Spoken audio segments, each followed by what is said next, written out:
The 2025 Washington Seminar of the National Federation of the Blind will come to order.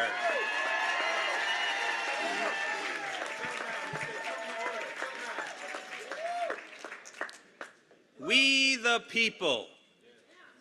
The first three words of the 52-word preamble to the United States Constitution establishes ownership in the structures and principles of our nation by the people, all the people who live within our democracy.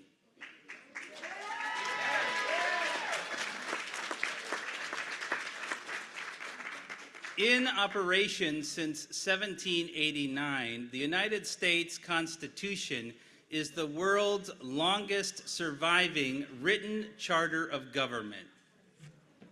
It is notable that the laws and systems that have grown out of this charter have not always been informed by all of the people, and those systems have often been crafted from low expectations and misunderstanding about the capacity of certain groups of people.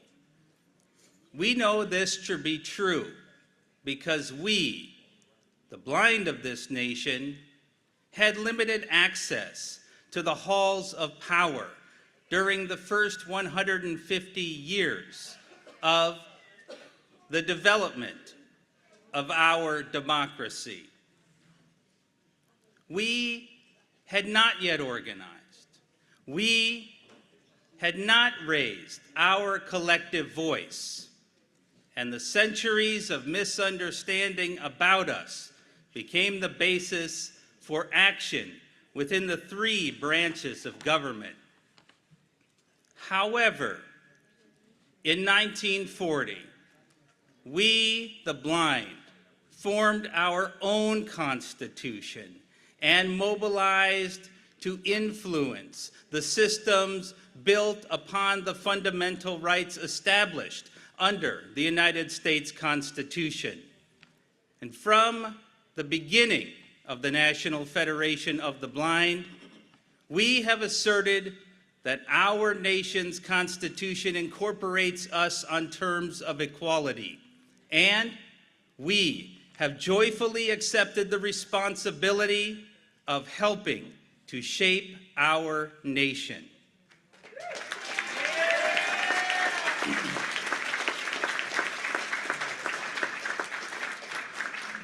We established our movement on the guiding principles that blind people have an inalienable right to independence, that blind people have equal capacity, and that only blind people themselves can legitimately speak for the blind community.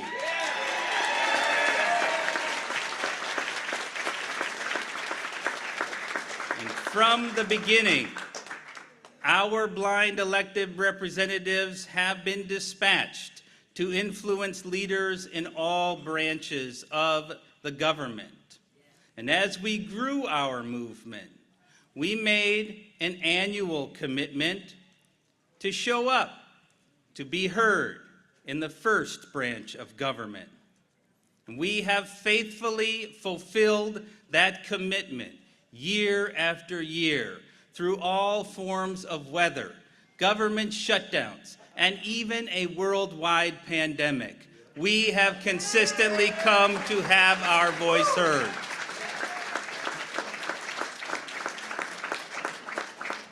It is not lost on us that the preamble of the United States Constitution is 52 words. Our movement has 52 state affiliates, and our collective Washington seminar has been sustained for 52 years.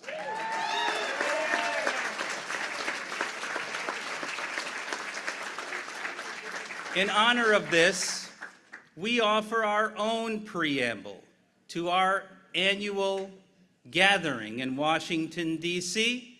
which goes like this.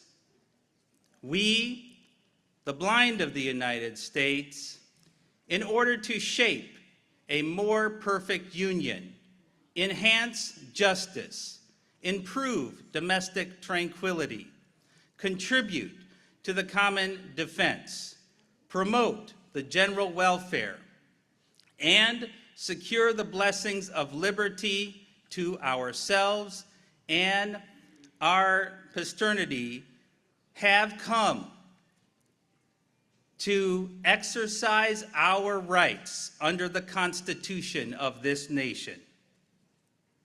Yes, we come with hope for our tomorrow. We come with solutions to the problems we face, and we come with determination to be part of making our nation better.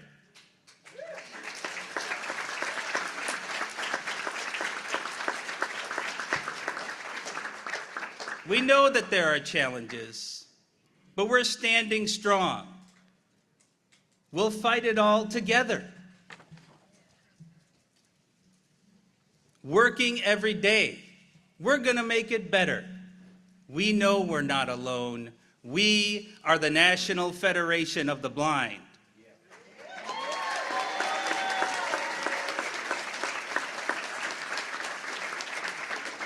As our country quickly approaches its 250th anniversary, we are overdue to make meaningful changes that will allow our nation to take full advantage of the talents that blind people have to offer. We seek a nation where we can participate fully and equally in all forms of digital commerce, education, government, and leisure. We seek a nation that protects our ability to manage our own health in our own homes without extra expense, delay, or invasion of our privacy.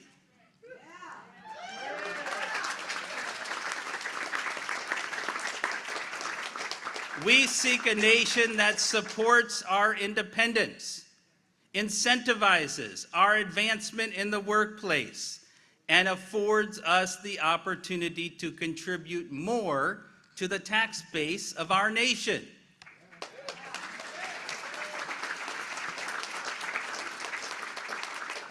We seek a nation that gives us the power to choose and purchase the tools we need to maximize our participation in all aspects of society. We seek a nation that prioritizes non-visual access in the development of future innovative forms of transportation in order to expand our freedom of movement. We seek a nation that eliminates legalized unequal pay for people with disabilities.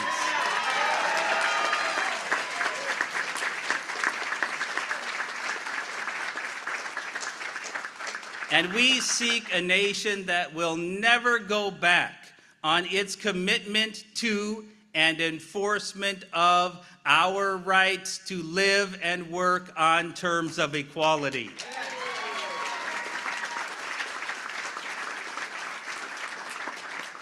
We seek this future by bringing our authentic lived experience to the halls of power. We have sacrificed our money, our time, and our energy to make this nation better. In return, we only seek to eliminate the disadvantages placed in our way by the systems that were built without us.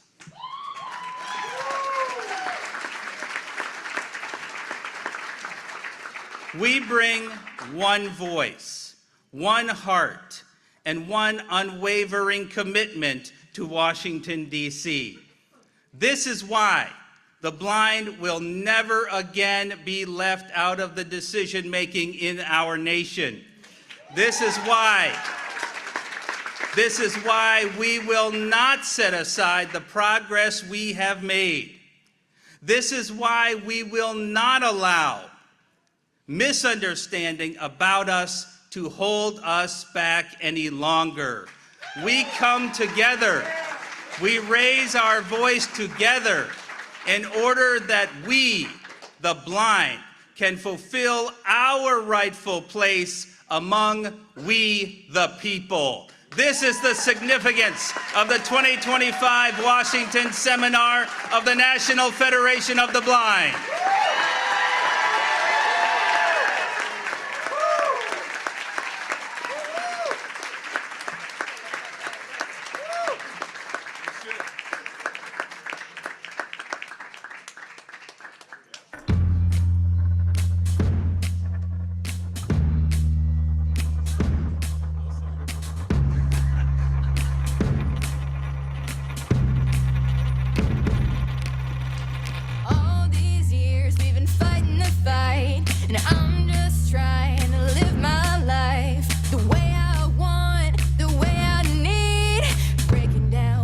With the NFB. Don't even get me started on SSA. And when are we getting rid of sub minimum wage? The stupid touch screens, they make me wanna scream. And please stop dragging me across the street. They treat me like a baby, outrageous. You know I'm blind, I'm not contagious. Call an Uber for a lift, what's the driver gonna do? Cause by God, my dog's gonna get into. We're standing strong, we'll fight it all together. Working every day, we're gonna make it better. No, you're not alone. We care, we share, we grow. From Jersey to LA, everybody let me hear you say, who are we?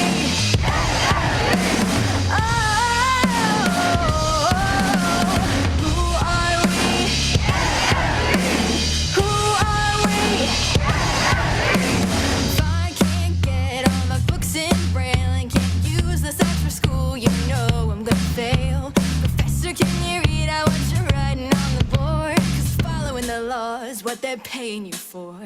Applying for a job, you know I'm qualified, but then they see the cane and they deny prescriptions and websites and voting at the polls. It's high time, it's all accessible. They say I'm never gonna be prestigious. We both know that's egregious. If I wanna be a doctor or the CEO, they keep on telling me no, no, no. We're standing strong, we'll fight it all together. Working every day, we're gonna make it better.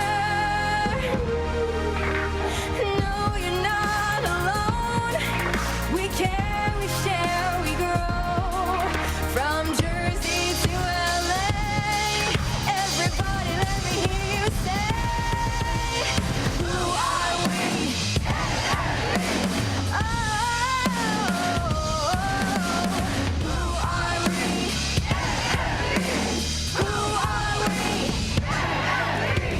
One voice, one love, there's so much we could do. We could raise children in this world we're building, a world for me and you. We could move mountains and mount movements, make a world where we don't have to keep on proving our worth. We're gonna be heard. We're gonna be heard. Who are we? Who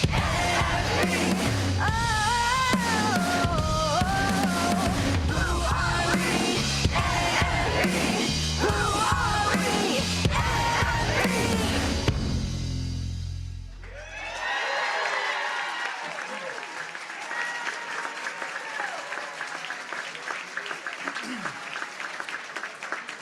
All right.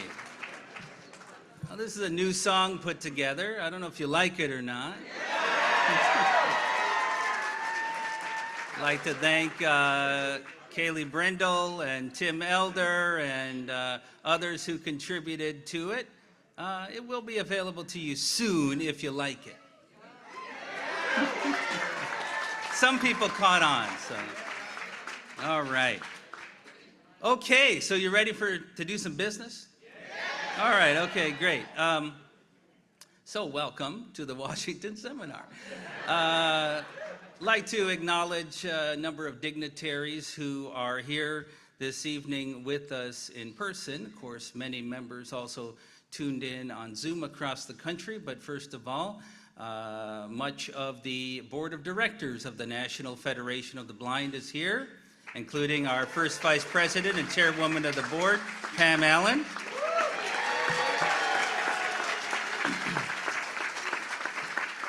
I want to acknowledge the presence of our immediate past president and first lady, Mark Maurer and Patricia Maurer.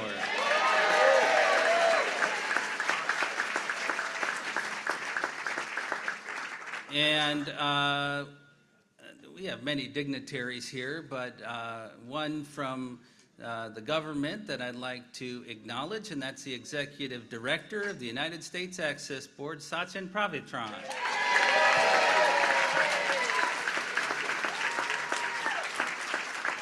And we have a lot of federationists here and affiliate presidents and staff of the organization.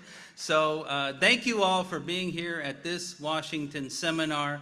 It's going to be one of our best. You can already tell by the energy. Now, we want to promote what we're doing, right? We want to promote it while we're here, and we want to do that appropriately.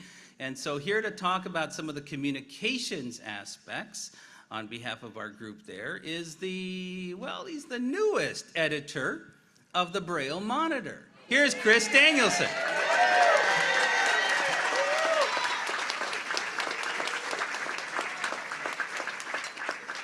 Chris? Right here, Chris. Okay. I'm standing on the right side. All right, gotcha. All right, my Federation family, how are we doing this evening?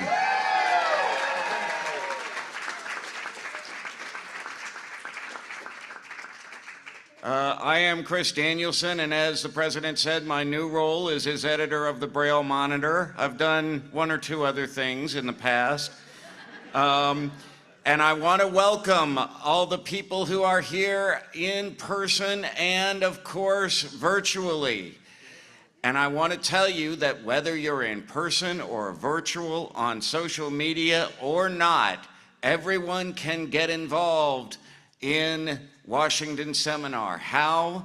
By sharing your story. If you have a story related to any of the legislative priorities we've talked about, that you'll hear about during the Great Gathering In and you heard about during the trainings, or you want to share your experience from one of the previous 52 Washington seminars, you know the significance of the number 52 that President Riccobono talked about in his remarks. Please email story@nfb.org. Story@nfb.org. Can't be any simpler than that. Or leave a voice message at extension 2444. You know the number. The number is 410-659-9314. Right, extension 2444. So stories will be highlighted in communications such as, oh, I don't know, a little magazine you might be familiar with called the Braille Monitor, and also other communications. You can also share stories on social media. Our hashtag on any platform that you choose to use is NFBInDC. That is capital N, capital F, capital B, I-N, capital D, capital C. And whether you use social media or other media, please share your stories, Share the fact that you're glad to be here. Share who you meet with. But please do not share whether a member of Congress or senator chooses to agree to support any of our legislation. The reason for that is that we don't like to scoop our members of Congress, right? We want them to be able to announce, and that gets them on the record, right? So we want them to announce that what they're supporting. But do share that you're here, share who you're meeting with, share your experiences, share your pictures, and share why Washington seminar is important. Now, there may or may not be reporters running around in DC. You know, they tend to come here. They may see us. And if you get contacted by media, please be sure to let us know. Email communications@nfb.org. That way we know that there's media interest. If there's higher level media that need to be done, we can help with it. Now, so we talked about the 52 years of Washington Seminar, but of course our organization is over 80 years old. And so we have 80 years of stories, of speeches, of events like this and our conventions. And we've got all this content.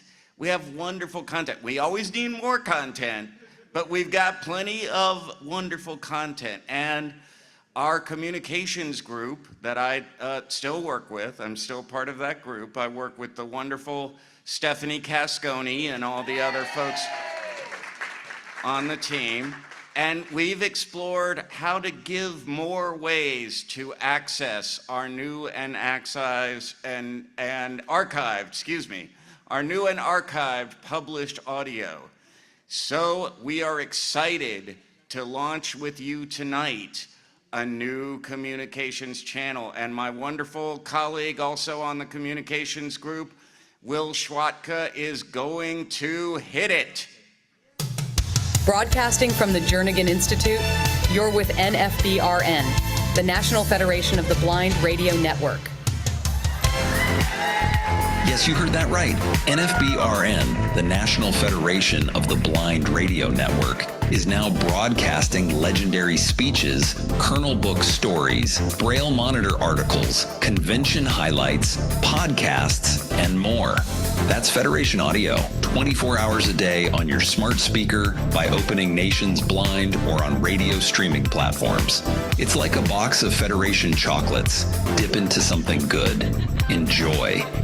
NFBRN is here. Always on.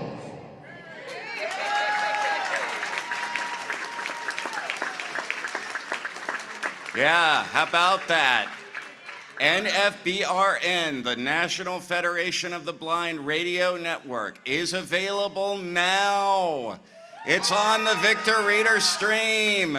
It's on NFB Newsline. And it's continuously being added to other radio platforms. When you tune in, you will stumble upon an eclectic mix of Federation content. So, like the box of chocolates, you might not know what exactly is playing, but it will be good Federation philosophy. Now, if you're tuned in right now to the Great Gathering In, especially through your Amazon device, whose name I won't mention because everybody's device will go crazy, NFBRN will pick back up after this or any live event. So, as you get dinner ready after the Great Gathering In, you can start listening to all of that good content. And we want you to tell us what you'd love to find on NFBRN. Again, email communications@nfb.org or leave a voice message at extension 2444. So that is my message to you this evening. I look forward to receiving your stories, and we'll get them out there, and let's have a great 2025 NFB in DC Washington seminar. Thank you.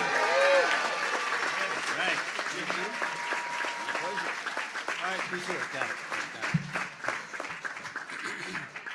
All right, thank you, Chris. And just to make sure, on the hashtag, that's no spaces, NFBINDC, but you want to use the capitals there so that the screen reader reads it correctly. And also, Chris quickly mentioned it, but if you go to the NFB National Channel on Newsline on the phone, you can hit number 1, I think it is, and you can listen to the stream right from there for NFBRN. So please give your ideas about what you want it to be. All right. We're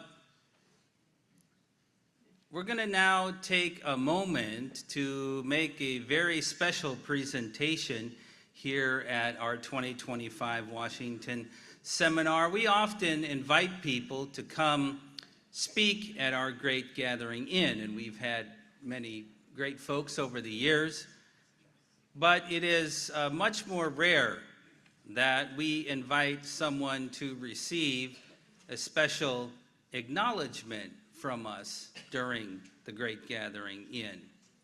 And tonight is one of those rare and special occasions.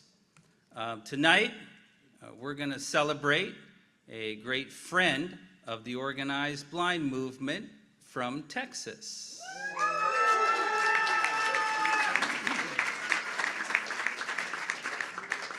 Although our affiliate in Texas had worked with him, on a national level, we really started to learn about his commitment and about his commitment to our cause around 2008. 2008, not quite 20 years ago, but some time ago, also suggests that this is not recognition for a moment in time, but for a commitment over a great period of time. On Wednesday, July 2nd, 2028, Congressman Pete Sessions served as our honorary chairman of the NFB's second annual March for Independence in Dallas, Texas. Maybe some of you were there. I remember this pretty well because I had the assignment, the work assignment of sticking close to the congressman and to engaging him in discussion about our issues. Now, if you're a little nervous about going to visit members of Congress tomorrow and talking to them in their office, try to keep up with an active congressman who wants to talk to all sorts of people during a March for Independence. But it's clear to me that Congressman Sessions really was interested in knowing what blind people had to say and what their feelings and opinions were. Congressman Sessions and the NFB haven't necessarily always agreed on everything, but we built a relationship, and it's been a relationship of trust and direct conversation. And that's what we hope for with our elected officials, right? He's demonstrated an openness to hear what we have to say, to ask us the difficult questions that helps us both sharpen our arguments, but think critically about what we're advocating for. And we can truly say that the congressman has developed a deep respect for the lived experience of blind people, and therefore we've developed a deep respect for him. And furthermore, we've truly found a champion that we can count on. Now, while we don't expect to always agree on everything in the future, we do expect to be able to continue to count on this gentleman as a champion in the United States Congress because he has demonstrated his willingness to be a champion for us. I'll give you the statistics real quick. Congressman Sessions serves in Texas' 17th Congressional District. He first served from 1997 to 2018 and has been now serving in the Congress since 2020. He serves on the Financial Services Oversight Committee, and he, in the last Congress, that was the 118th Congress, distinguished himself in a significant way. He was the sponsor for the Blind Americans Return to Work Act.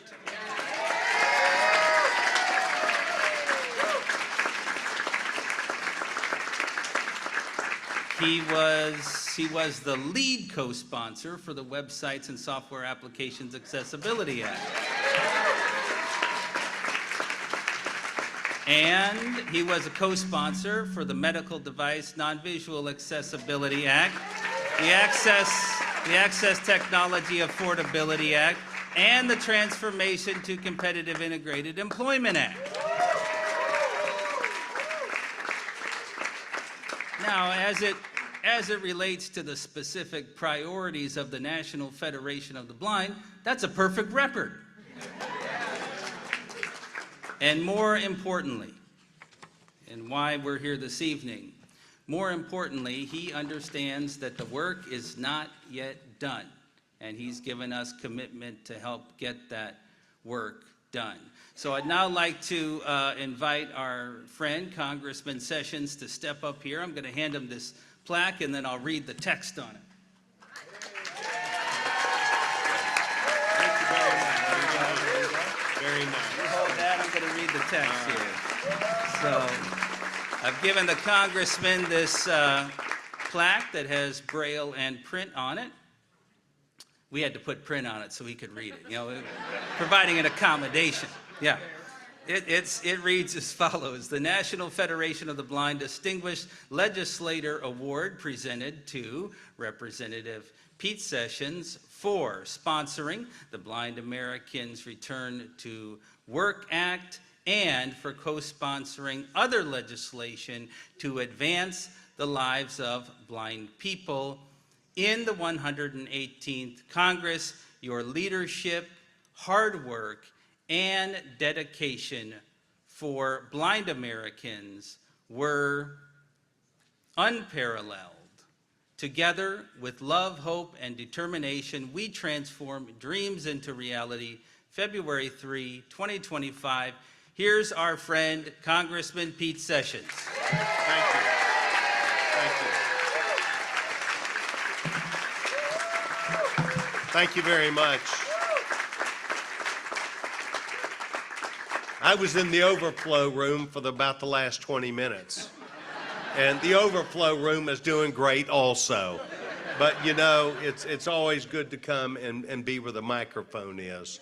And what an opportunity. I had a chance to hear the advice that was given you, and I completely agree with that advice, except you should feel free to say Pete Sessions knows the way. And if you want to, anybody that knows me here, I'm in my 27th year.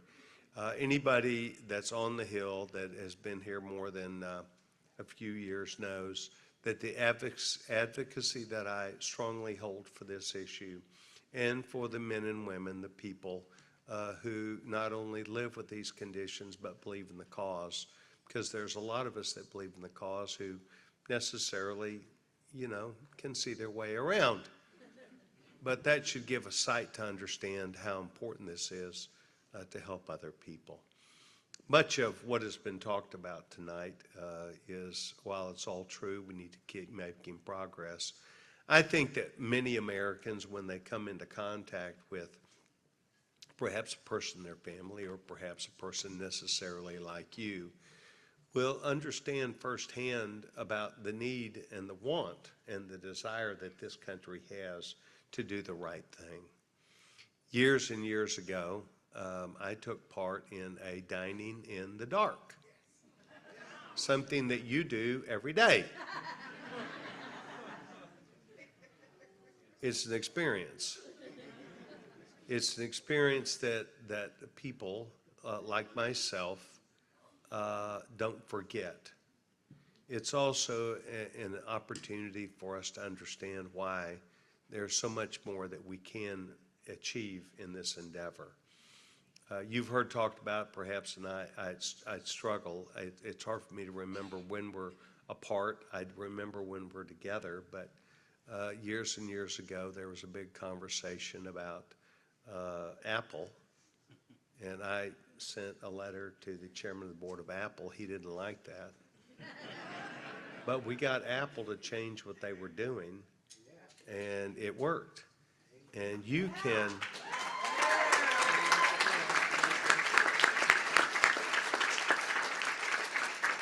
I spent 16 years at AT&T and recognized that the men and women that I worked with, that I thought that they were always open to hearing things, even things that they might not have thought about, or perhaps things that they needed to hear. So that is why I contacted the chairman of the board of Apple. But suffice it to say, there is much that needs to be done, not only in the ability to allow you to work, but also in technology and bringing things that help you to help yourself and others. And this is where I think I'd like to say, and I could be wrong on this, I think that a new era is dawning where we have people who view your ability to strongly work hard and be involved in things is a very positive experience for the United States of America, instead of people that do not understand things and simply have their hand out. I've never seen one of you like that. I've seen you where you are eager to learn about new technology, eager to learn about the advances that would be made, to learn about the eagerness of engaging people. I think you know in here, I have a Down syndrome son. And Alex is 31 years old and a really fine young man. He cannot take care of himself. And he is a gift of God, and he was made that way. I also have another person in the family that has retinitis pigmentosa. That is, as you know, and I'm not the medical doctor. By the way, this guy over here is a medical doctor who's my chief of staff. He is brain surgeon, is neurologist, neurosurgeon, not neurologist, and who joined our staff, and he's one of the kindest men that you could ever want to meet. His name is Dr. Tom Graham. And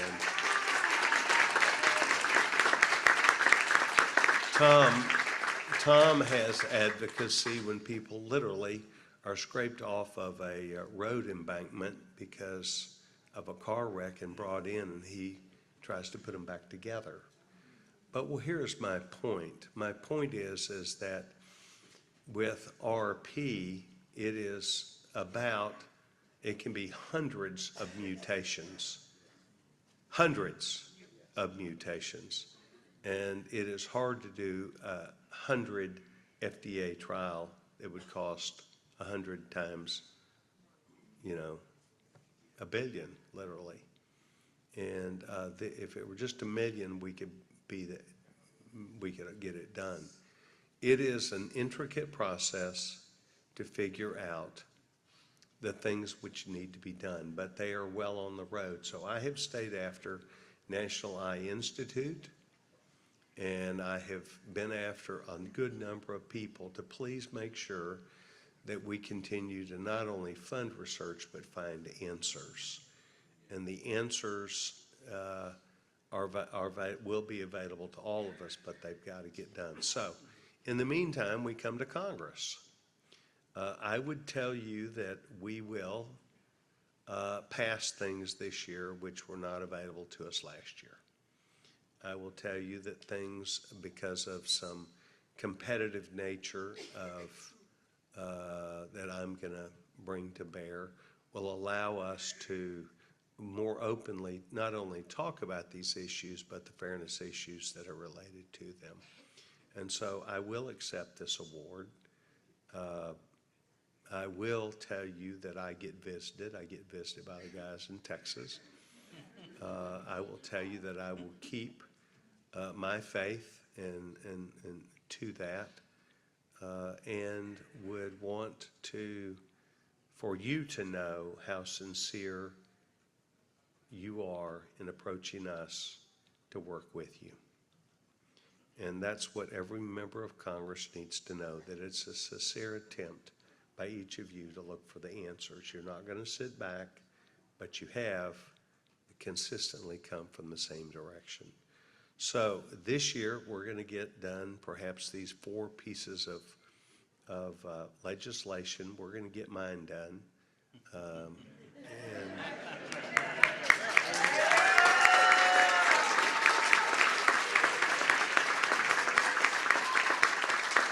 And the best argument I've got is, who else? Too many people don't want to go to work. You're the reverse. And I think there's something to be said for that.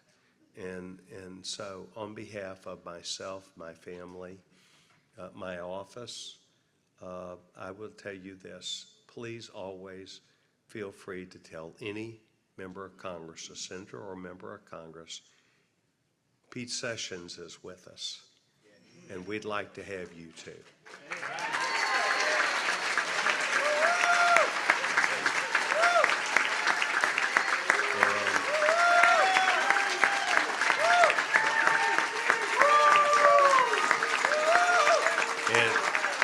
And if you'll do that, we can make it. Thank you, and God bless you.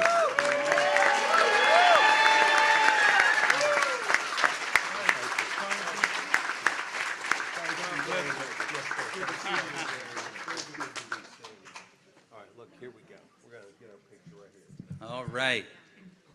Well, Congressman, thank you for being with us. We very much appreciate that, and we look forward to getting something done.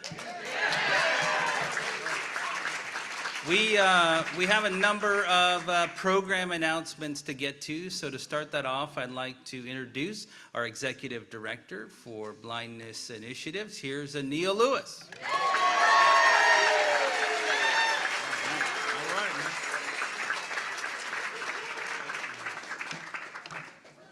One more time for Congressman Sessions. God bless him.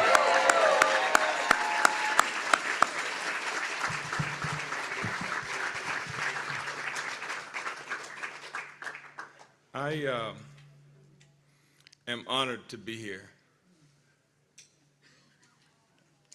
I was contemplating how I bring this to you this evening, considering some of the ways that people are feeling in this current climate.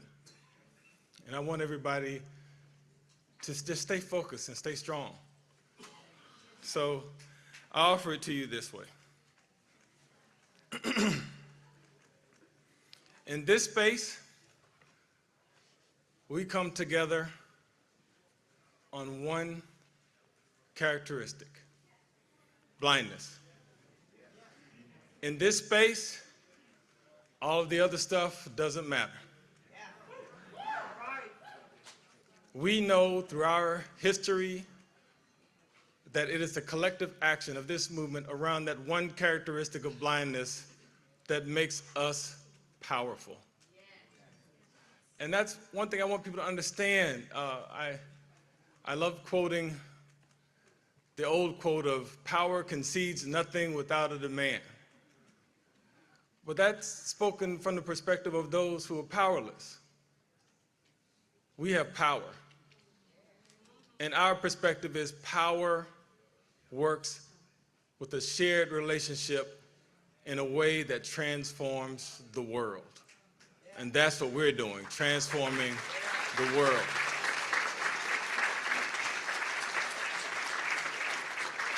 And we do that through collective action by working together, shoulder to shoulder.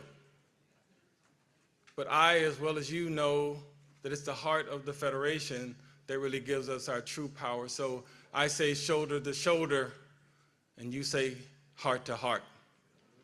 Shoulder to shoulder. Heart to heart. Yeah, doesn't that feel good? Isn't that powerful? So we do that in a way that shares it with blind people everywhere through the programs that we develop. And I'll just talk about a few of them briefly. We all know our Bell program. That gets students to understand that it's okay to be blind, and we start equipping them with the fundamental tools of blindness that'll make them competitive with their sighted peers. Braille, travel, access technology, that whole perspective that it's okay to be blind is instilled in them. And then we take it one step further. In order to make our students competitive in this world, we recognize that STEM creates opportunities that pay good salaries. We want good salaries. I love the congressman said, yeah, we want to go to work, absolutely. And we want good jobs. And I love that as we develop more curriculum so that blind students can take advantage of these educational resources and get those good jobs, that we're developing tools that not only help blind people access the educational environment, but multimodal tools that help everyone benefit from STEM education. We're transforming the world. Why do you go to school? Oh, you guys are so old school. I went to school to get good credentials to get a job. I wanted to get paid. And we want to make sure that we work with our students to direct them, to learn and find out what they want to do and choose from careers that they choose, not who society thinks are blind jobs. We're blessed to have members of our Career Quest cohort from South Carolina and Virginia here learning just that. And we're also doing it collaboratively with partners that are bringing students from Nebraska and New Hampshire. So we're going to continue to build this network of strong blind youth that are pursuing their dreams, right? And again, pursuing jobs that they want, not the ones that society thinks we can have. What kind of jobs can blind people do? Yeah. Everything listed on Monster, Indeed, even the old-fashioned want ads, blind people can do them. But we have to show the world that blind people can do them. So that's why our Where the Blind Work series really shows them blind people doing all types, shows the society blind people doing all types of jobs. And we do that in a way that continues to instill a knowledge and an understanding around blindness that otherwise wouldn't happen without the National Federation of the Blind. We also are doing a great job of continuing to build our leadership. We have members of the new cohort of the Kenneth Jernigan Leadership and Service Program here with us. You've probably seen them. They've been doing a lot of marshaling and showing tactile maps, et cetera. They're actively engaging in the organization in a way that shows that they believe in our destiny and our future. I think that it's also important to understand that all of these things we can do to change the lives of blind people, but we won't create the systemic change we want until we change every person that is responsible for providing services and supports to blind people. Starting first with our Teacher of Tomorrow program, which I don't know which cohort this is, but these teachers are coming to understand blindness the way that we understand blindness. We've shown through our data that many of them, through their formal education and curriculum, never came in contact with a successful blind adult. How do you set expectations for a blind child if you haven't seen model behavior like from the people in this room? And this is going to be transformative for them, and through that effort, we're transforming the world, working shoulder to shoulder. Heart to heart. Absolutely. We want to continue that systemic change. We've been trying to find a way, once they get out of education and they go into the hands of the vocational rehabilitation services departments across the country, same thing. Many of them never came in contact with successful blind adults. So we're going to start trying to model a program similar to our Teachers Tomorrow for our vocational rehabilitation counselors. Again, transforming the world, creating systemic change, working shoulder to shoulder. We're stronger and we are knowledgeable, and we need to share that knowledge with others. That is our true power. Our lived experience gives us knowledge that's not in a textbook. And we create forums, and I'll talk about one specifically, where we bring individuals with professional expertise into an environment that we own, and we augment their knowledge with ours. Our Jacobus Timbrook Disability Law Symposium, where we bring attorneys in from across the country. They think they know what they're doing, and then we show them that we can make them that much better by working together with the Federation. That's going to take place at the Jernigan Institute from March 20th to the 21st. Again, sharing our knowledge, sharing our power, working shoulder to shoulder. Heart to heart. And we share that knowledge in a way that transforms the world. So let's share that knowledge. Let's work shoulder to shoulder, heart to heart, and build the National Federation of the Blind.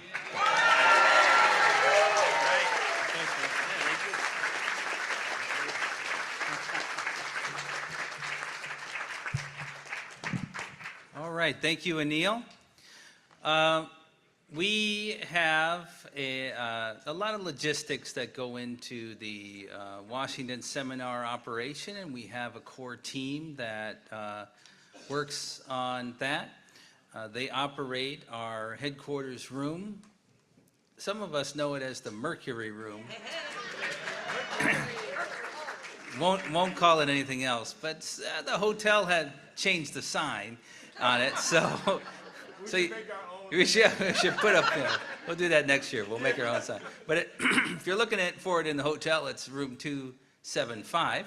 And we have, because we've been able to make some efficiencies and we've changed things around, we've been able to reduce the team working in the Mercury Room so we can put more people on the Hill. But not just one, but our lead person has been at it for many years, is not new to the operation, and she has a team of people who have been part of the operation for a while. So here to talk to us about the logistics for our Washington seminar is the fabulous, from Virginia, Sandy Halverson.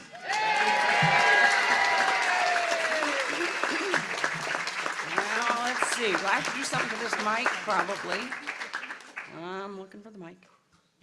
There it is. You know, these tall people, something wrong with them.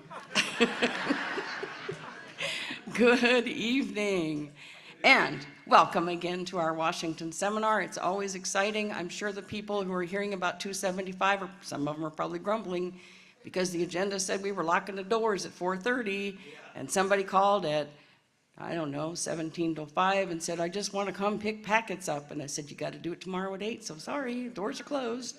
So, but let's, on a serious kind of note, one of the things we as members of the National Federation of the Blind agreed to when we joined this organization, which has meant more to us than many of us could ever say, a part of our pledge is I pledge to support the programs of the National Federation of the Blind, and I left out and policies on purpose, but the programs are what we're doing tonight.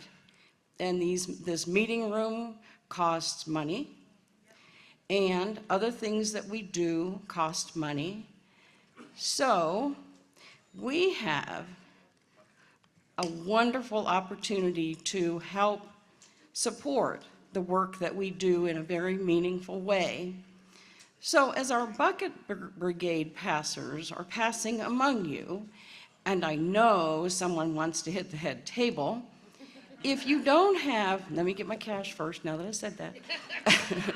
But if you don't have cash, you're not off the hook, because we have an opportunity for you to indicate to our bucket passers that you would like a sheet that has a QR code that will take you directly to our donate page. I think that's pretty cool. And however, I don't know what to do with QR codes. That's why I carry cash. But anyway, and I also hope that people who are with us on Zoom will, yeah, I have money. I'll take your money. I knew you would. Well, take it. Gosh, Bree stole my money. You know, I don't know what I'm going to do with her.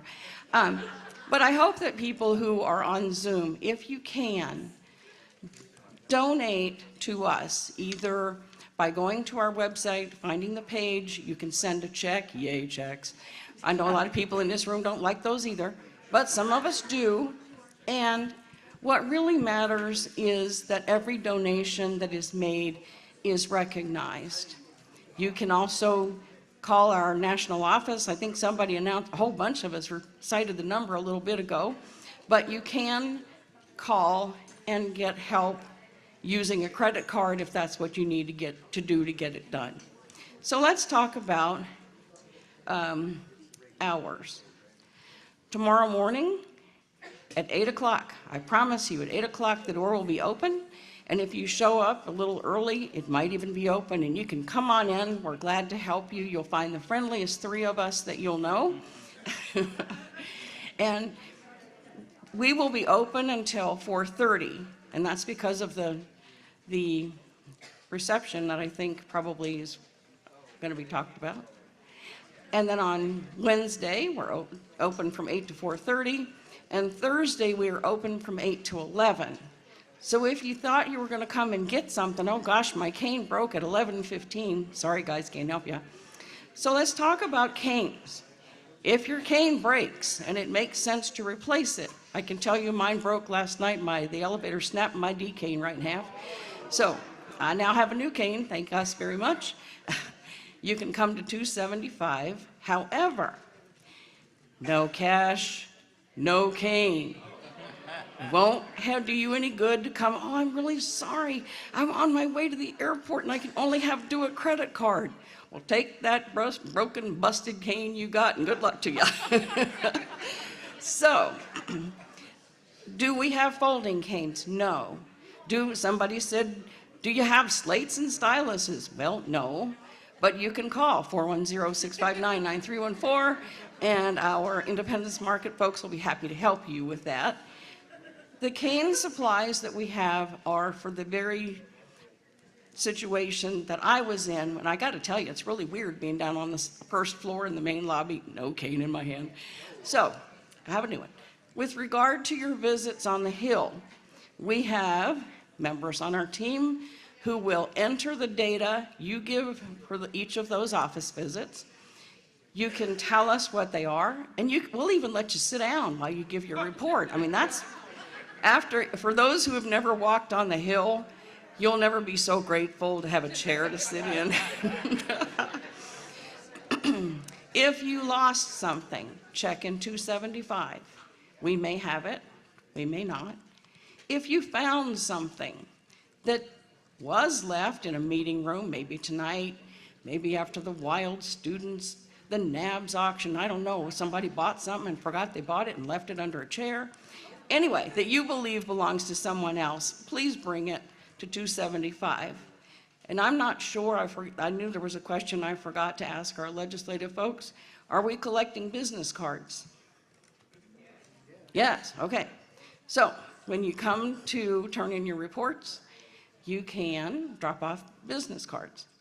And I do believe, Mr. President, that is all I have. I hope to get things that are lost so that we can get them to their owners. And the number to call for reports is, I believe, on our agenda. And I'm not going to get into all that because I'm sure that our legislative team has taken care of that. If there are questions, I'm in 275 at 8 a.m. tomorrow. Thank you very much. All right, thank you, Sandy.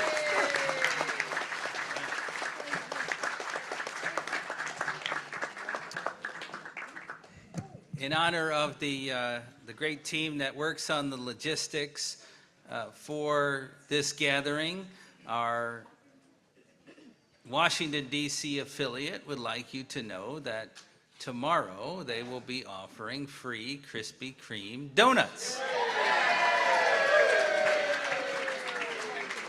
And you may know that Sandy is chairperson of our Sun Fund, so in honor of that, they're also offering Sunny Delight. So between 8:30 and 10:30 in the lobby, 8:30 and 10:30, you can come by and get a Krispy Kreme donut and get all sugared up to go on the Hill. So it's while supplies last. So now we got a number of other announcements to blast through. So drop the dollars in quietly, and they are going around in both the overflow room as well. You'll remember that we had a ride share rally in October. This was the National Federation of the Blind Ride Share Rally. We organized it, put it together. We had all sorts of people afterward taking credit for it by calling it the Ride Share Rally. But it was organized by the National Federation of the Blind. And I'm pleased to report that last week, due to our advocacy work, Uber released a new voluntary system that allows you to note within the app at your choosing that you are using a guide dog. Now, if you do that, it will only alert the driver that you have a guide dog after the ride's been matched. And if the driver decides, oh, no way, and tries to cancel it, it'll give an alert which says, you do recognize that by doing this, you're violating our policies.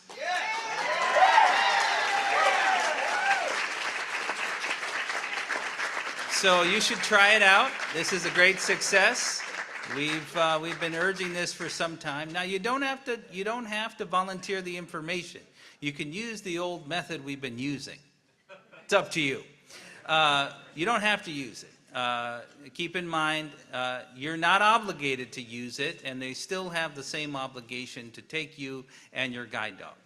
But if you do use it, it creates a very clear line of documentation, and I'm told that it'll make it very easy for you to file a complaint. So you may want to think about it. I know that our leaders in the National Association of Guide Dog Users have been testing it out, and they say it works. So congratulations to us on another success.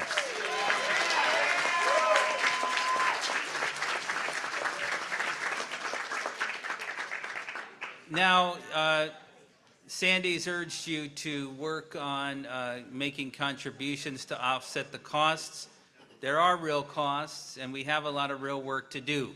You've also heard me say that our organization is facing pretty difficult financial circumstances.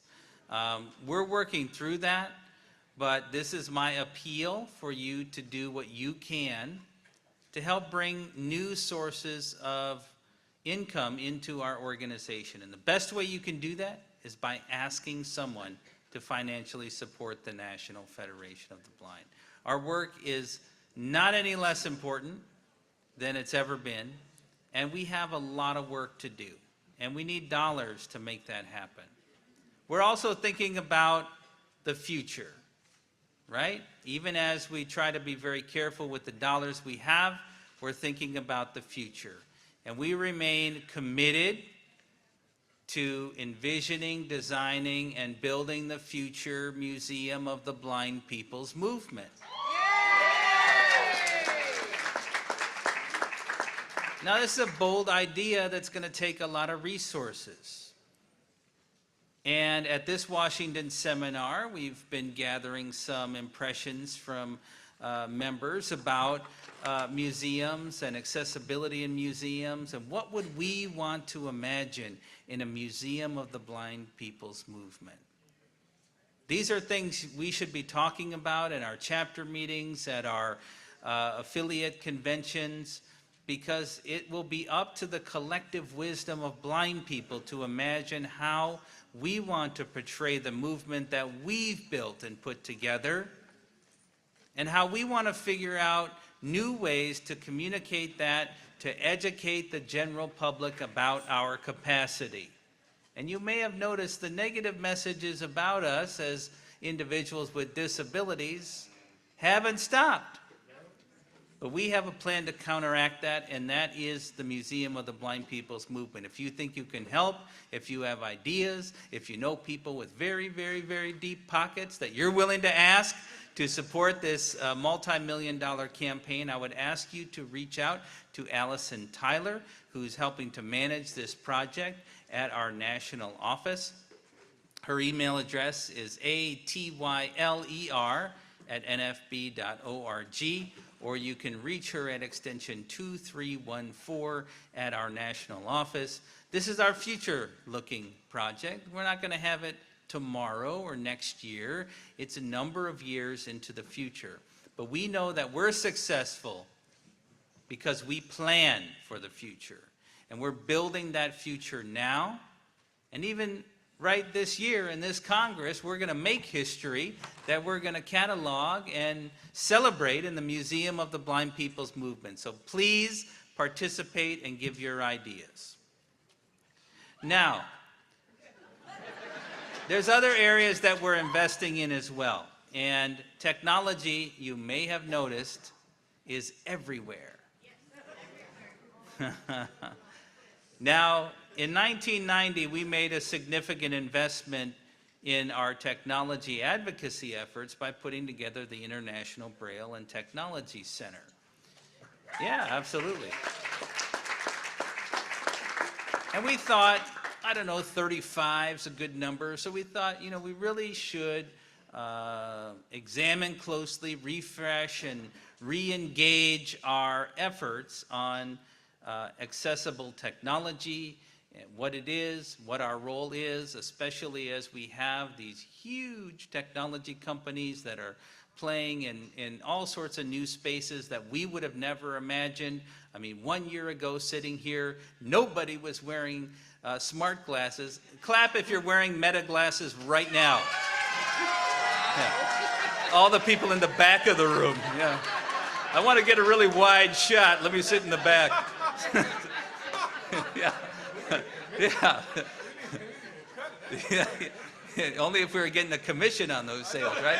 So as part of that, we have been making some changes and plans in our technology effort and really reinvesting in our efforts. And as part of that, I've invited a gentleman to come help us lead that effort. So I'd like to introduce him at his first in-person national event as our Executive Director for Accessibility Excellence. Here's Jonathan Mosen.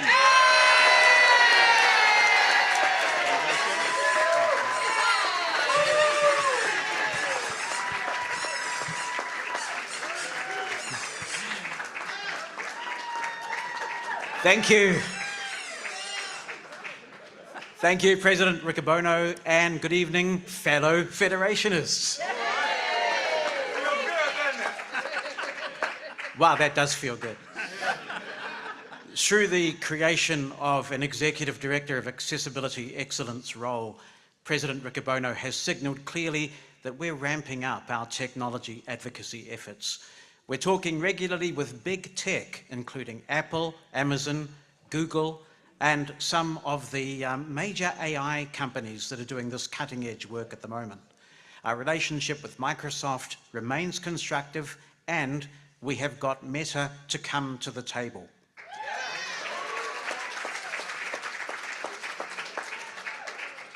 I want to spend some time on Meta because members have increasingly expressed justifiable frustration at a steady erosion of Facebook's accessibility. I feel it too.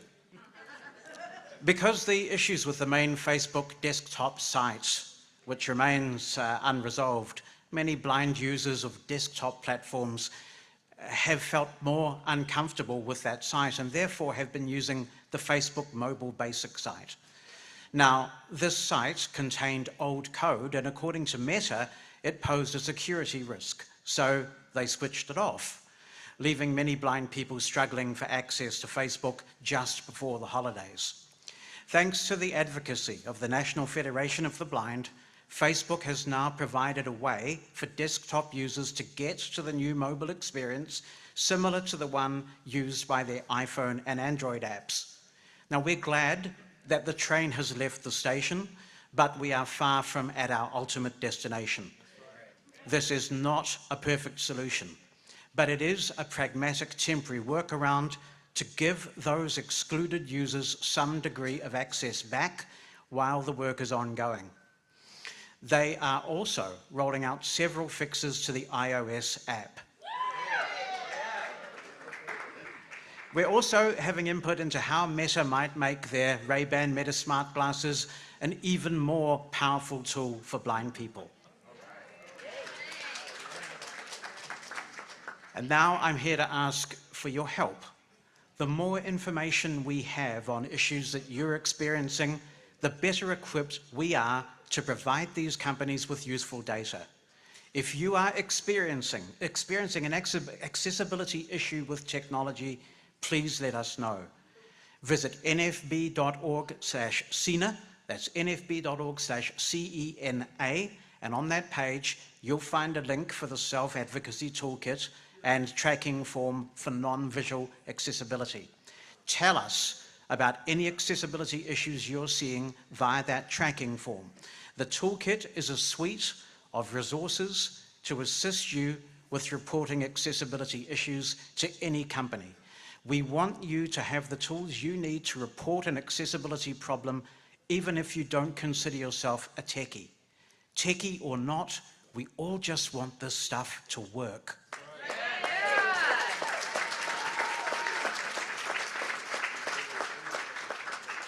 Finally, as well as advocate, we inform. Our International Braille and Technology Centre is the world's most extensive collection of technology blind people use to live the life we want. Without fear or favour, we evaluate the latest in cutting-edge technology and we call it as we see it. We'll continue to roll out innovative ways of communicating that knowledge to you, including our boutiques and longer-form webinars. And one new tool that our technology team will be using is our podcast, Access On.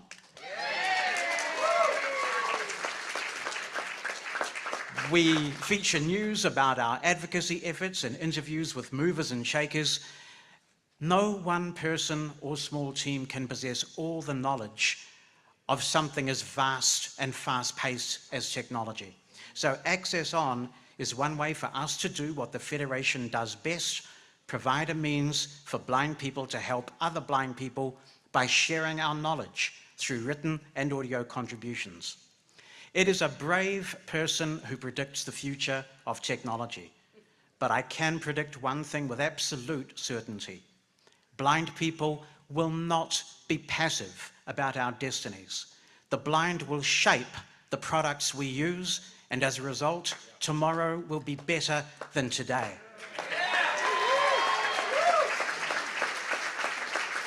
I know this because we are the National Federation of the Blind, and that is what we do. Thank you.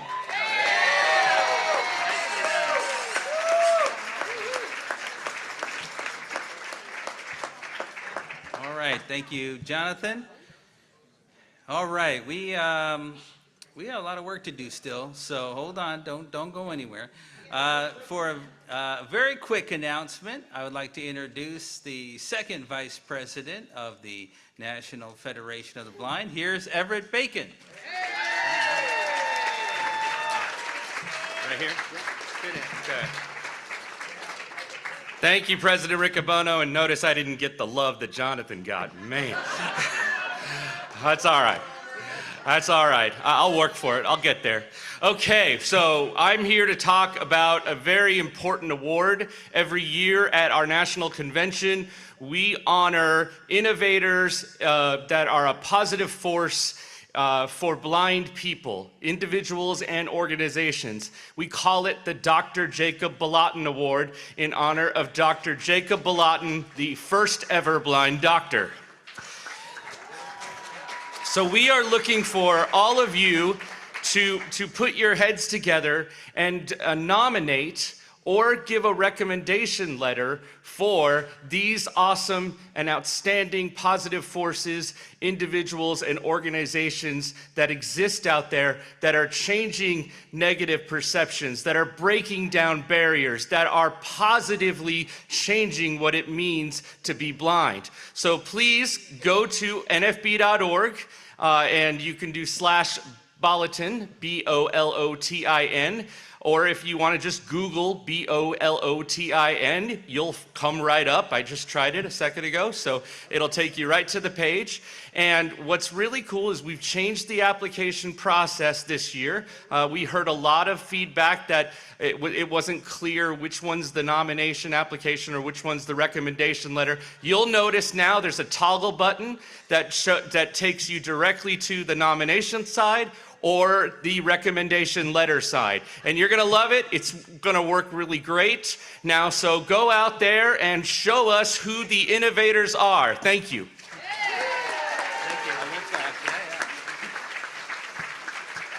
Let's hear it for our chairman, Everett Bacon. told him he had to move fast. So, a couple other announcements. Anil Lewis says, well, would the members of the NFB of Georgia please meet at the front of the room when we adjourn? I assume it's this room. So, if you're in the other room, don't meet at the front of that room. Come to this room. I hope that's clear. Hope that's clear. Yeah.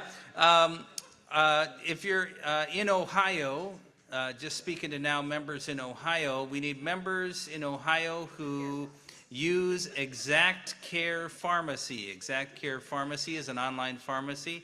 If you're a member and you use Exact Care Pharmacy and you would be willing to write a declaration in our case seeking accessible pharmacy services, please let us know by emailing legal@nfb.org. We're trying to get equal access, and online pharmacies in Ohio is a leading place for this. So, or if you know other blind people, encourage them, but we need this quite urgently.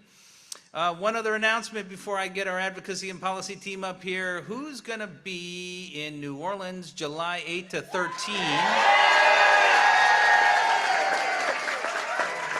This, of course, is our national convention. It's going to be a great convention. By the way, you notice that the United States Access Board is here. The chairman told me that there will be a United States Access Board town hall at the convention. We announced that previously. NFB.org/convention. Where you can get all the information. You're going to hear this 100 times over the next few months. If you've never been to the National Convention, you're like, oh my gosh, I can't imagine. You can find our First Timers Guide there, for example. All sorts of information. You can start studying it now, and hotel reservations are open. Okay, I'm going to move to our advocacy group. They have a lot of stuff to tell you.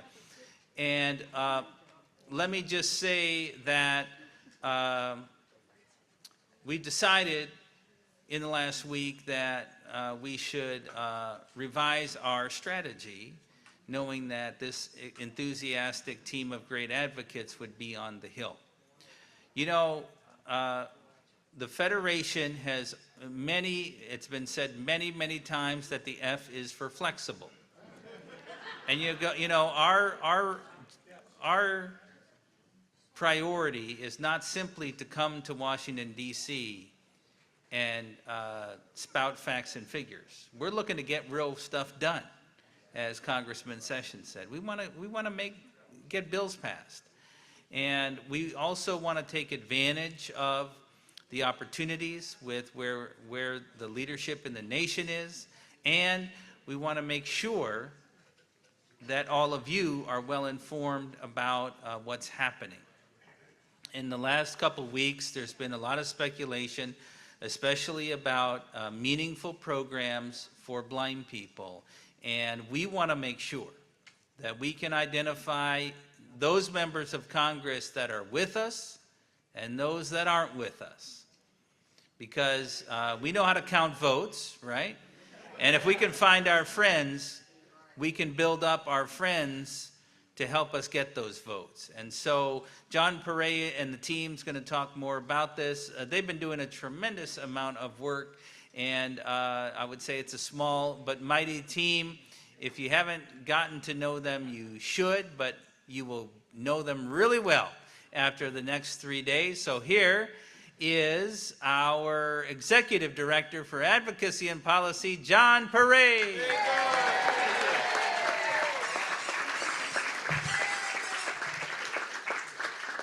All right, thank you, President Riccobono. All right, so let's start talking more about this flexibility and the fact that we have a new fact sheet that we did training at 2 o'clock today. If you missed that, I'm going to do a little bit of repetition for that so you'll understand.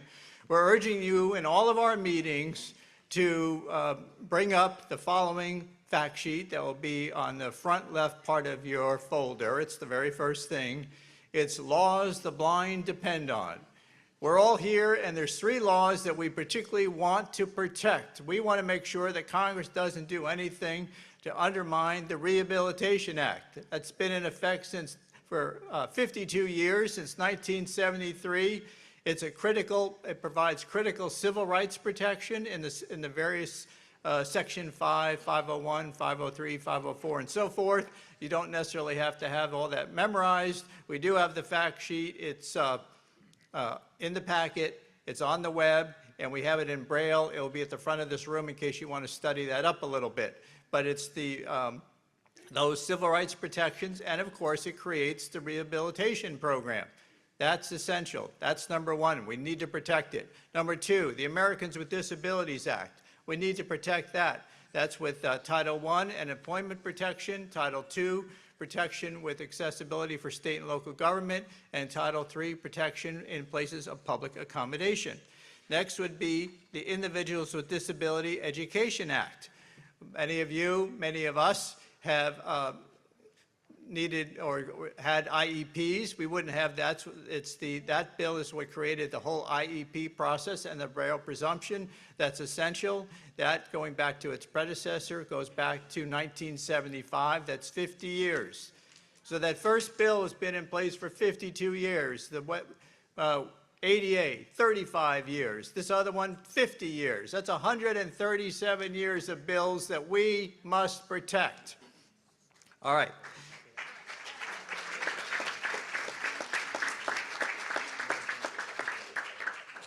Next would be, and that's going to be the front side of this one piece of paper, those three bills with the kind of the bullets I just outlined. Then we have the funding that must be protected, the funding the blind depend on. And the 7 that we're highlighting are the following. First, the funding associated with IDEA. IDEA, to be honest, has never been fully funded, but the federal government gives a lot of money to states to execute the kind of things that we do in terms of IEPs and Braille presumption.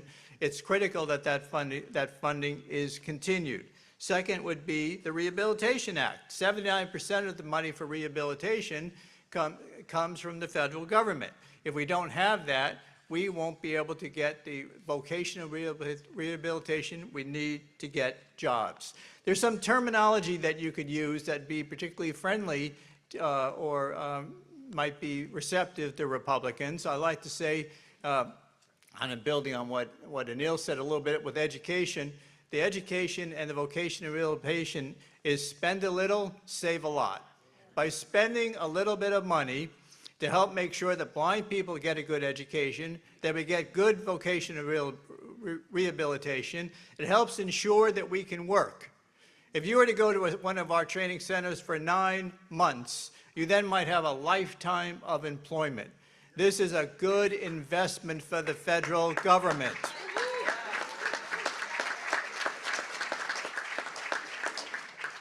This is the kind of terminology you should use both with the Democrats and Republicans, but to be honest, the Republicans will like it even more.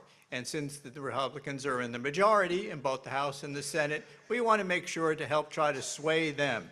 So we want to tailor our message to make sure that it works well with the various Republicans that you might be meeting with. Number 3 is free matter for the blind. I mentioned there a little bit about that. Especially this is important in rural areas, important all over the country, but free matter for the blind goes hand in hand with the library for the blind, for the blind and print disabled, which is our number 4, to make sure that that also gets fully funded. So to make sure that the library gets funded so that we can get the books we need and that we can make sure that they are shipped to us free matter in Braille and audio, specialized formats. This is especially important in rural areas where people are far from where the material needs to be. Next would be the funding for the older blind program. People might say, well, over 55, you know, it's not vocational rehabilitation. Maybe you're not trying to get a job. I would argue that the first thing we need to do if you're over 55 and getting independent living is can help raise your expectations. You know, when I was I was a little younger than 55, but when I lost my eyesight, I lost my job, and I never thought I'd work again. And when I met the National Federation of the Blind and realized I'd made a huge mistake, and I got my expectations raised, I actually got back in working, and I've been working for the last 20 years. –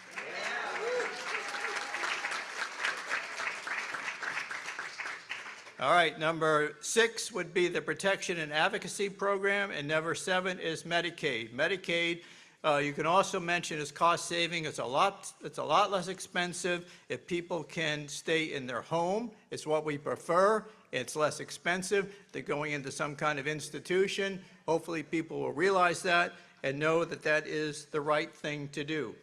As I mentioned with this, we want you to present this fact sheet first. So insert this in front of everything you're planning to say. Well, let's rephrase that slightly. The first thing you should do is when you get into a meeting, tell everyone a little bit about the National Federation of Blind. Introduce yourself, introduce the NFB, establish your credibility. In many cases, you've already been doing this year after year, and you have that, but still repeat that. Then talk about the laws the blind depend on, the funding the blind depend on. I think in many cases you'll be able to cover that in a couple of minutes, but if the member of Congress really engages you on that, fine. You should stay on that. Try to cover it till they maybe stop asking questions, then move on to our issues. If this causes you to not have enough time to cover all of our issues, so be it. We got to first protect what we have before we try to get the other things as important as the other things are. All right, is everybody good with that? Yes. All right. Now, when you're, I also want to mention quickly, it's important to tailor your message. So when you're talking to a Republican office, might use more conservative terminology, and talking to a Democratic office, you might use more progressive terminology. Some of the things, for example, is that the Republicans and more conservative folks might say is worried about is small business, whether our bills might hurt small business. In that case, when you're talking about the website, for example, and the medical device, they both have undue hardship exception, so to make sure it doesn't hurt small companies. They might say, or they both have a fundamental alteration. So there's kind of example you say, and those are there to help protect small business. On innovation, we also Justin will come up and talk a little bit about some of the things in the medical device that are included to help make sure that we're not hindering medical device innovation. Government efficiency, that's a good term. That's in the news all the time now, government and workforce efficiency. Several of the things with our Blind Americans Return to Work Act line up perfectly with helping to improve government efficiency. So make sure you point those out and use government efficiency as part of your terminology, and workforce efficiency. The dynamic score, I want to make sure the terminology. So members of Congress might say to you, have you scored the bill? That means, has somebody figured out how much the bill is going to cost the federal government? None of our 3 core issues have been scored. The scoring would be the Congressional Budget Office, or when tax situation, it's the Joint Committee on Taxation, but none of our bills have been scored. If you could say no, but we know if we were going to do a dynamic score. All right, now dynamic score means you not only take into account the cost to government, but possibly the benefit of people putting more into the government coffers. Our Blind Americans Return to Work Act is highly likely to cause us to work and start to phase out off of SSDI, so that we're collecting less and paying in more. So I think you should say, if we feel confident, if there was a dynamic score done for the Blind Americans Return to Work Act, we think the bill would probably pay for itself. That's the kind of thing that's a good investment, a good return on investment. It's good government efficiency, it's good workforce efficiency, and these kind of terminology should work well. Also, the Blind Americans Return to Work has a sunset. This means it doesn't permanently grow government. Just tell them that part. Between you and me, I think we're going to be able to show that it's so beneficial, we'll be able to get it extended. That won't be a problem. So we plan to keep it going, but the sunset goes over well with a lot of members of Congress. So there's some things that you can think about, and you're going to hear more about that in a minute. Our 3 issues are the Websites and Software Applications Accessibilities Act, the Medical Device Non-Visual Accessibility Act, and the Blind Americans Return to Work Act.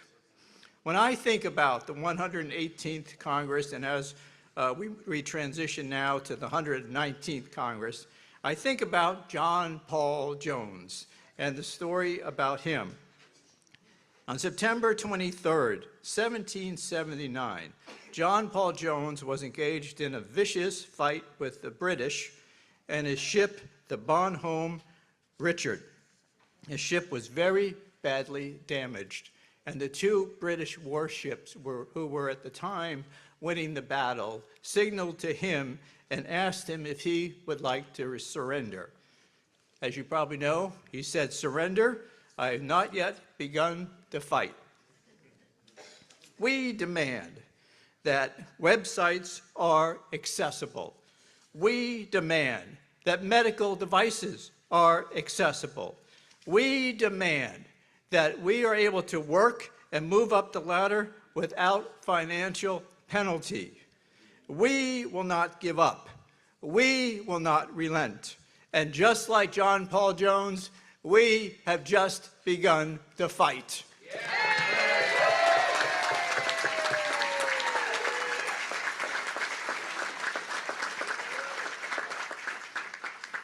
All right, now we're going to hear more about the bills, but first there is quite a bit of logistics. Sandy did a great job talking about some of it, and here is Kyle Walls to talk about the other half. So Kyle, over to you.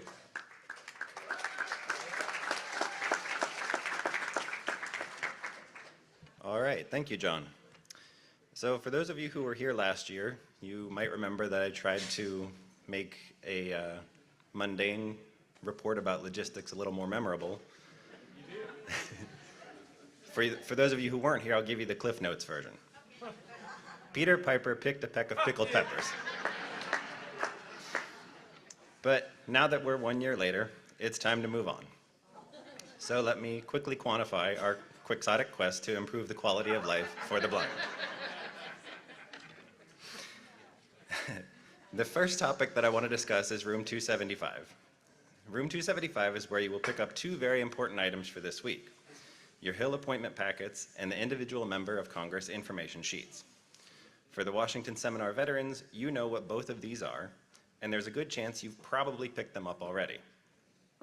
But for the rookies, the Hill appointment packets are what you will hand out to each member of Congress or their staff.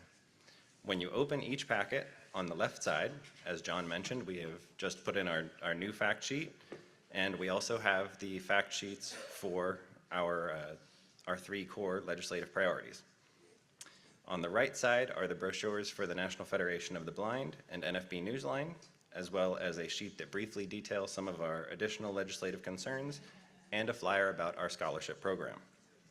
We've assembled enough packets for you to hand out one to every member of Congress, and even if you weren't able to schedule a meeting with a specific office, please stop by that office and let them know that you're dropping off a packet. We urge you not to bring any of your packets back to room 275. The individual member of Congress information sheets contain everything about each member of Congress that you will need to know. Each sheet has the name of the member and their district, a notes section that details which of our legislative priorities the member has sponsored or co-sponsored, and a committee section that lists whether the member sits on any relevant committees to our legislative priorities. Each affiliate will receive 2 sets of these member information sheets in print and Braille. Sandy talked a little bit about room 275 in the hours earlier, but I do want to ask that we give a quick round of applause to Sandy and John Halverson, to Brooke Sexton, and to Judy Sanders.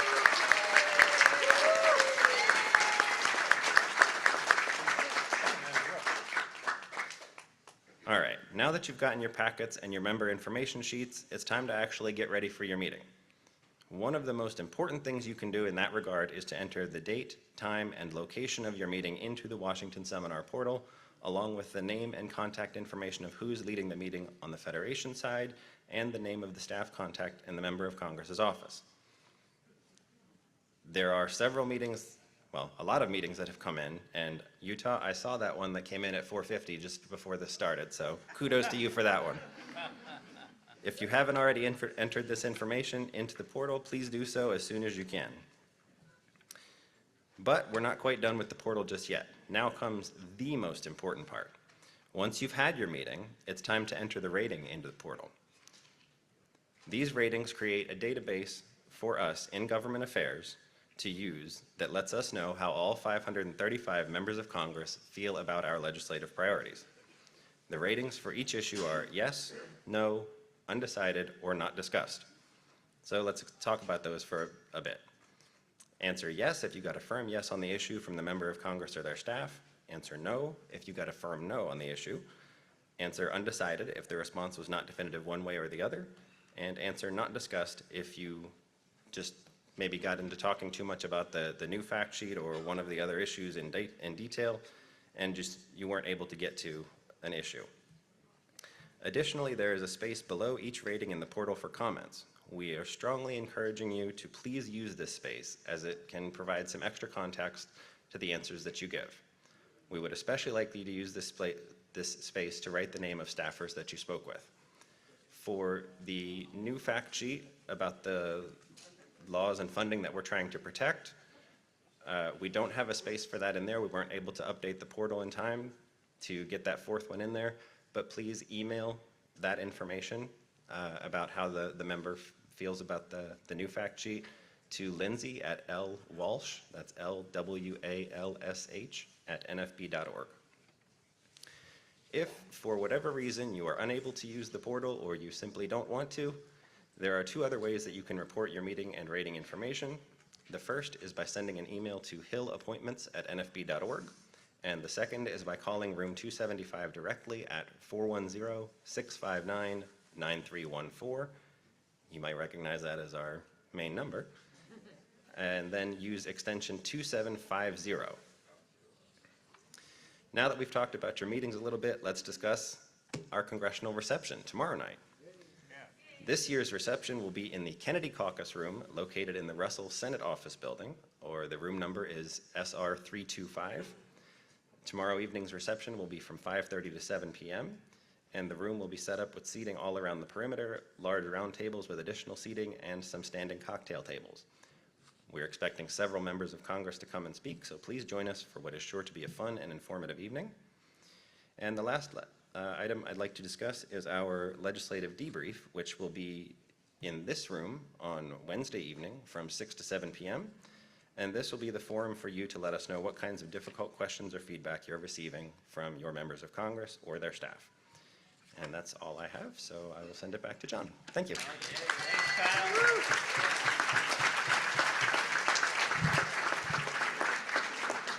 All right, thanks, Kyle. I'm going to talk a little bit about the website bill, then we'll go on to the other two bills. All right, keep rolling. All right, so a little bit. You might mention, as you bring up the Websites and Software Applications Accessibility Act, if you need to sort of set the stage with some background, you would say that the Pew Research Center has determined that 96% of all Americans use the web almost every day, that the American Community Survey of 2022, that there are 44 million people in the United States with disabilities, and 8.117 million of which are blind or have serious difficulty seeing.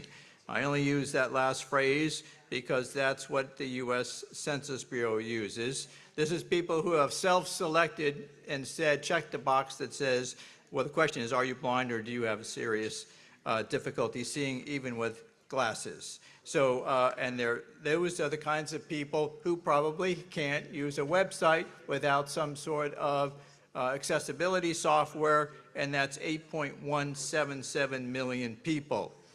The problem is that most websites have many websites have some kind of accessible barrier.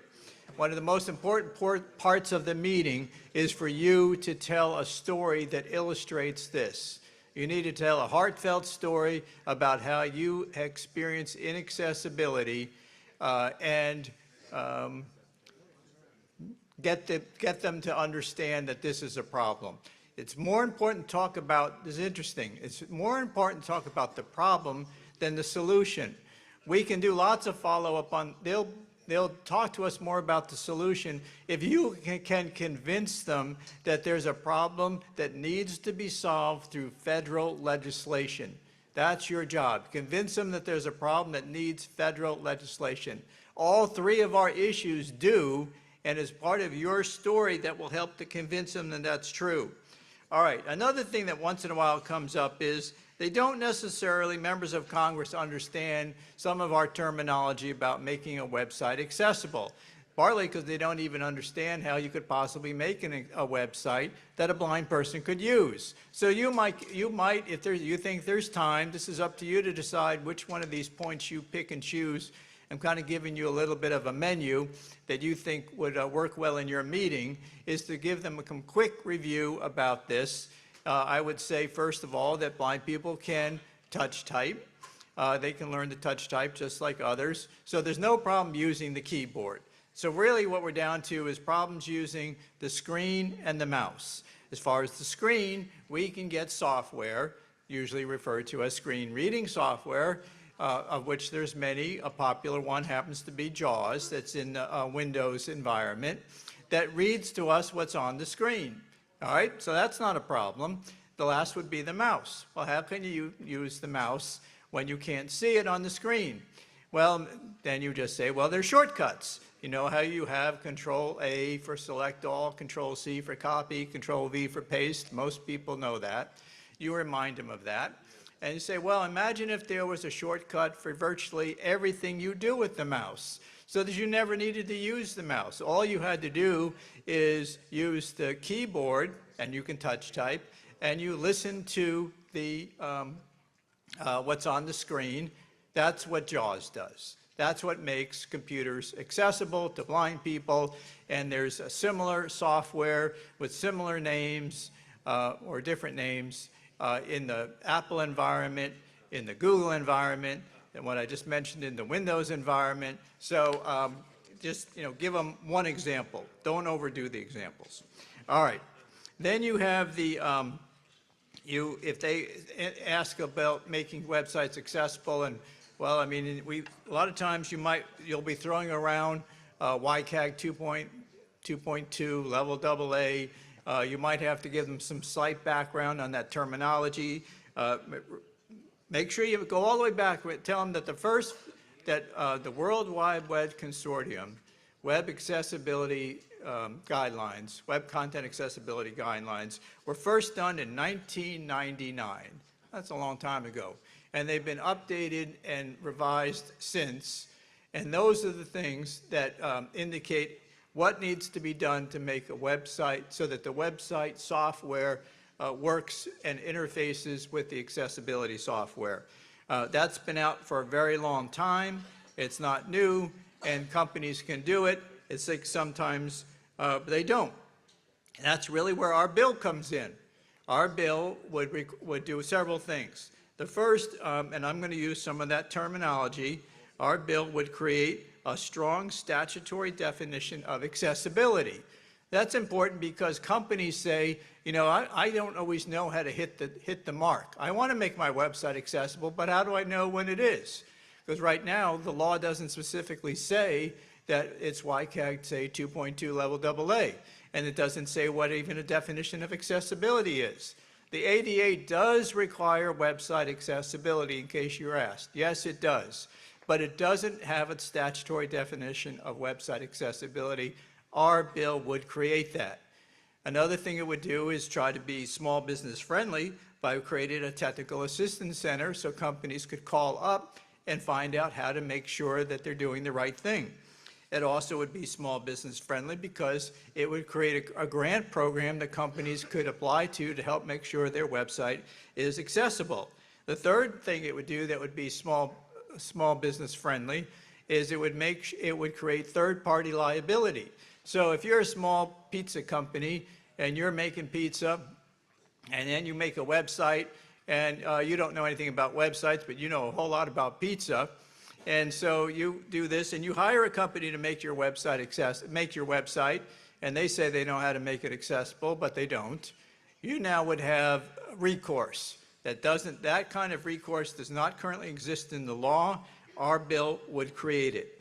It also has more, even more, for small business. Remember, we have the undue hardship exception, so if it's turns out that it would be an undue hardship, then that would be taken into consideration, or if it's a fundamental alteration, that would be taken into consideration. One thing not to bring up, you can answer these questions. If they're asked, you should answer them directly and clearly, but the bill does create a regulatory process. All right, now why would you not? Right now in the news, you all know there's a lot of talk about we got too many regulations. All right, well, this bill is going to create more regulations. All right, so I'm not saying you would deny that. If you're asked, tell them proudly. But you don't necessarily need to bring it up.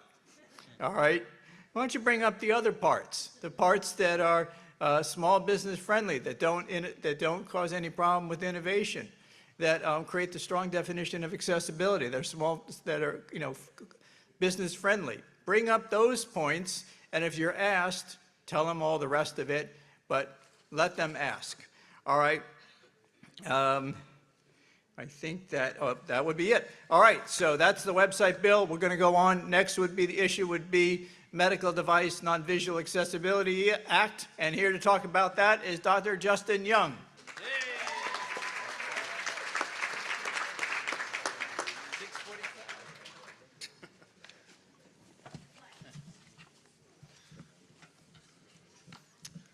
Good evening.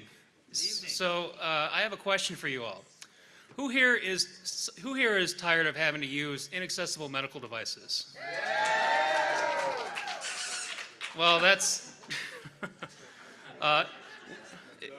it's time that it's time that these medical devices be made non-visually accessible, and through the Medical Device Non-Visual Accessibility Act, we will accomplish this goal. Some of about the problem is that there's many devices on the market today that are not visually accessible, that are not visually accessible to us as blind people to independently, safely, effectively, and independently use ourselves. We have to rely on other people to help us manage our health needs or potentially our family members' health needs. And there's statistics out there by the Pew Research Center that says that the closest hospital and closest pharmacies are over 10 miles away in rural states.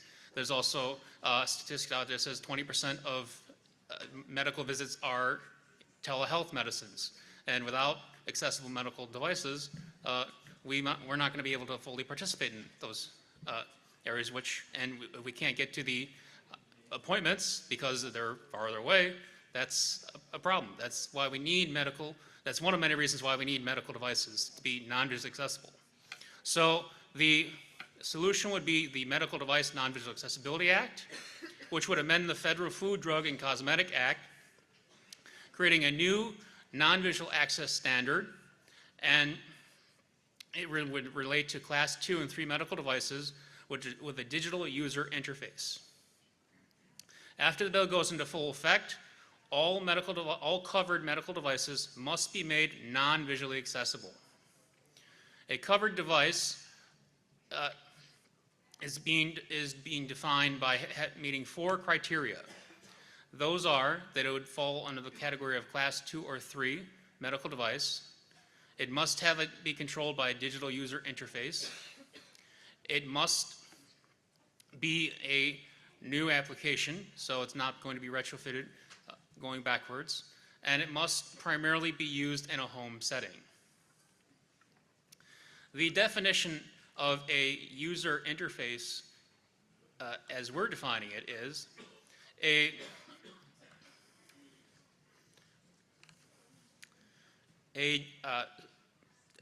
device that's controlled through a screen or mobile application by human user,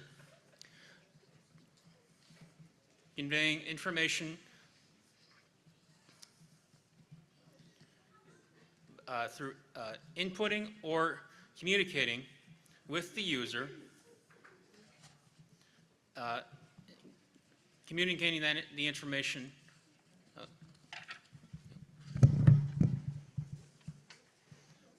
Excuse me, I had to use the microphone. So this is a clear. It means that this piece of legislation would apply to both a screen or mobile application, which is very good. We think it's very strong. While on Capitol Hill this week, it's important to tell your personal stories related to using medical devices and how them being inaccessible has faced a problem. Those stories are powerful to the representatives, the senators, and their staff, illustrating the significance of the problem that this bill is trying to address. One example would be John, a blind person from Minnesota who uses a CPAP machine. Well, a CPAP machine is currently, the settings are controlled via an inaccessible method, and the information is being relayed visually. John has to rely on sighted assistants to help set up that product, or worry that the settings may be changed while the device is being moved. This is unacceptable. We think that John and all blind people should have the right to safely, effectively, and accessibly use all medical devices covered under this legislation. We will collectively work together on Capitol Hill this week, advocating, making our voices heard, and we wish to live the lives we want, and this legislation will help us do that. Thank you.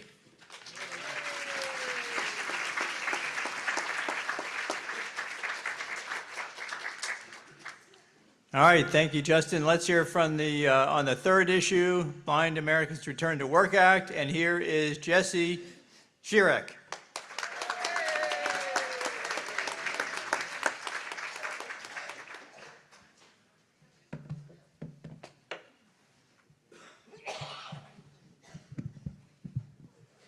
All right, thank you, John.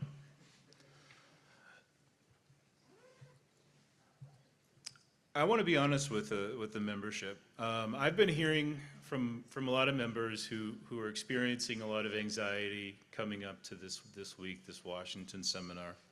And I want to be transparent. For me, last week was a tremendously stressful week. And I think it's been a tremendously stressful week for all blind Americans. I woke up on Friday feeling hopeless, feeling scared, worried about my future, and the future for my blind wife, and the future of our members. The presidential executive orders to halt funding for programs like vocational rehabilitation, the older blind program, and special education. This rattled my reality. The disparaging comment around the inherent value of blind and disabled employees following the tragic mid-air collision miles from this hotel. Blind brothers and sisters in the movement, I wondered at the time, are we powerless? Wondering if everything that we hold dear could be stripped away from us. But it took just moments for me to think about the fact that the funding freeze was halted. It was halted because we reached out to our governors, we reached out to our legislators, we reached out to our senators. We said these policies will harm us, and we told the government that this might save money in the moment, but it will increase the number of us who are no longer in the workforce, and increase the number of us relying on benefits, sacrificing our future. This is not the American way. Thankfully, we speak with one voice, we walk in syncopation, and we advocate through collective action.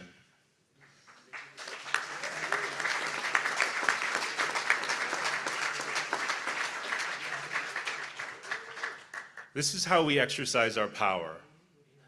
I was taught this lesson at my first Washington seminar 5 years ago, in this very room. We just have to follow a simple recipe.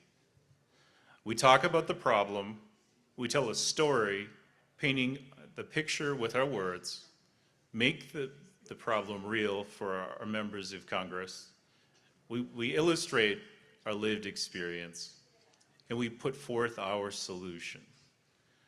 I have hope again. We will succeed because nobody advocates better than the National Federation of the Blind.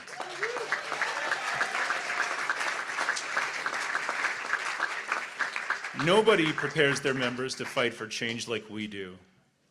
And when we work collectively, nobody will stop us.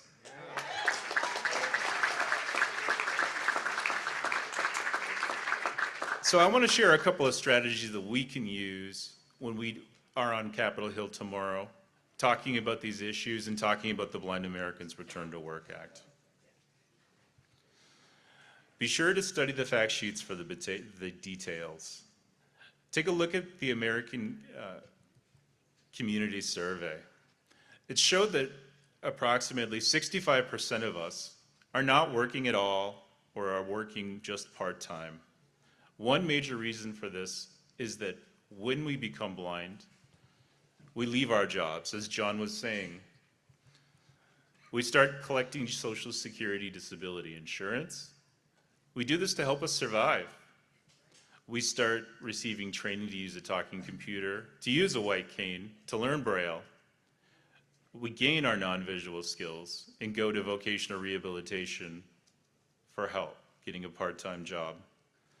But we don't want to lose our benefits. We know that there's an earnings cliff that we can fall off of in Social Security disability.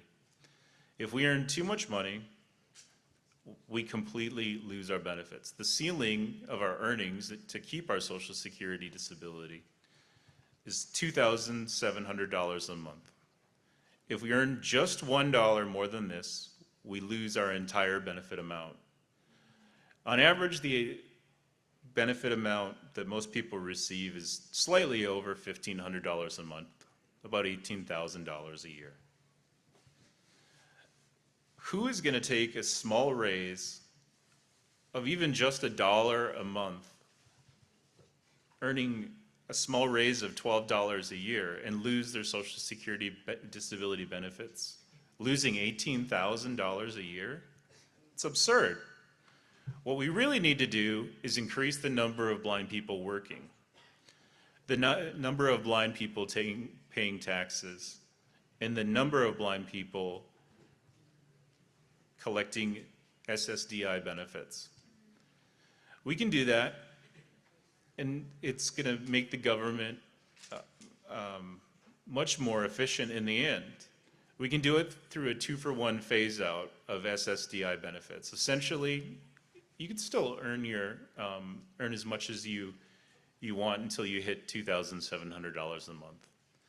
And when you hit $2,700 a month, you'd start giving up $1 for every $2 that you earn.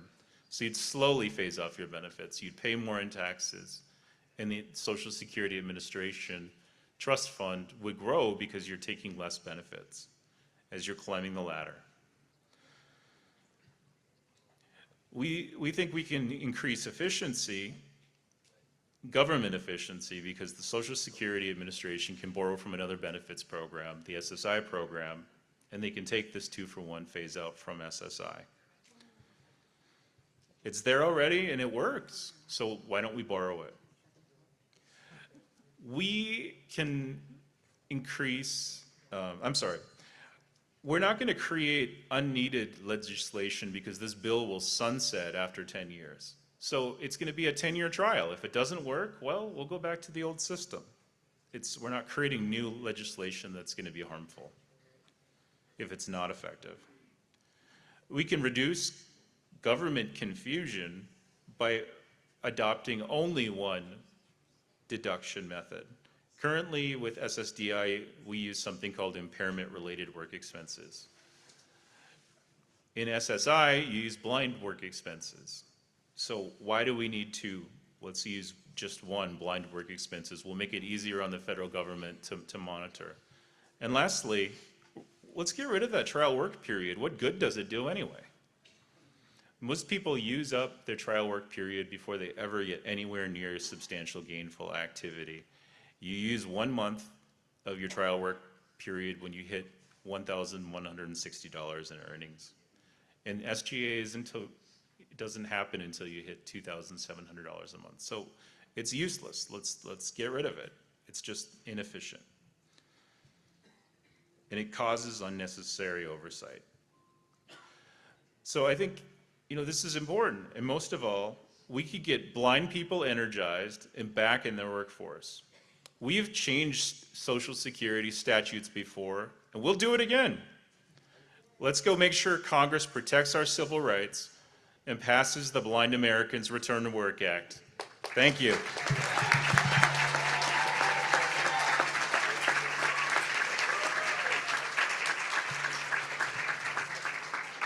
All right, thank you, Jesse. That is our report. I'm looking forward to seeing everyone at the, we're not done yet, going back to President Riccobono, but I just want to make sure we're looking forward to seeing everyone at the congressional reception tomorrow at 5:30.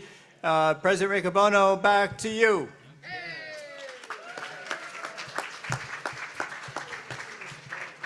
All right, we got two more short things, and then we got a special announcement from our students about this evening's activities. So real quickly, I would like to bring up the president of the National Federation of the Blind of Illinois and chairperson of our PAC Plan Committee. Here is Marilyn Green.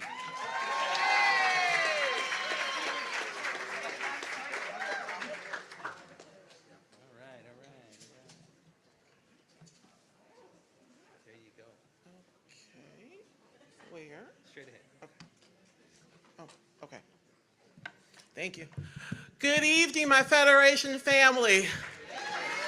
I am here, thank you. I'm here to talk to you about PAC, and I was told to make it snappy. So that's what I'm going to do my best to do. So PAC, what is it? PAC stands for Pre-Authorized Contribution. People have been listening, I'm so happy.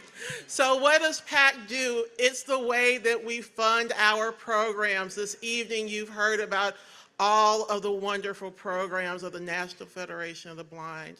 And if you've been here with us for years, or if you just got here, you know that we need the money to fund our movement. And so how you can do it, you ask? I'm here to tell you. You can donate $5 a month.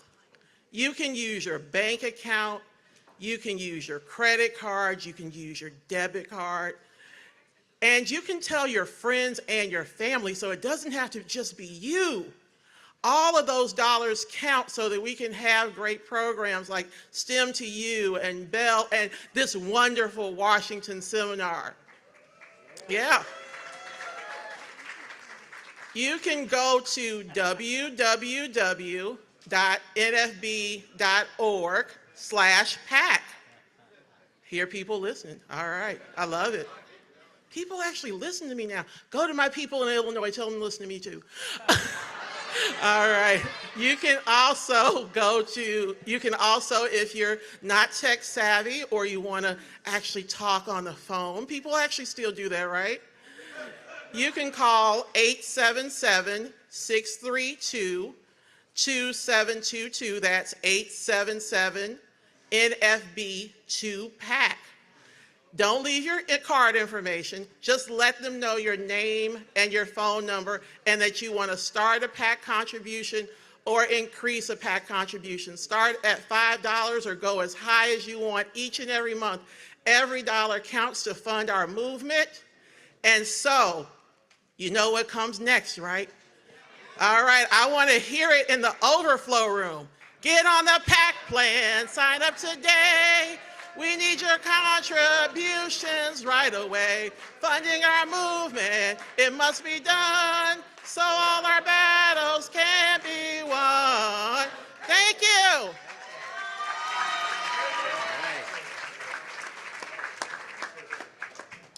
And for one more quick announcement, I'd like to bring in our Director of Outreach, who also happens to be from Illinois. Here's Patty Chang.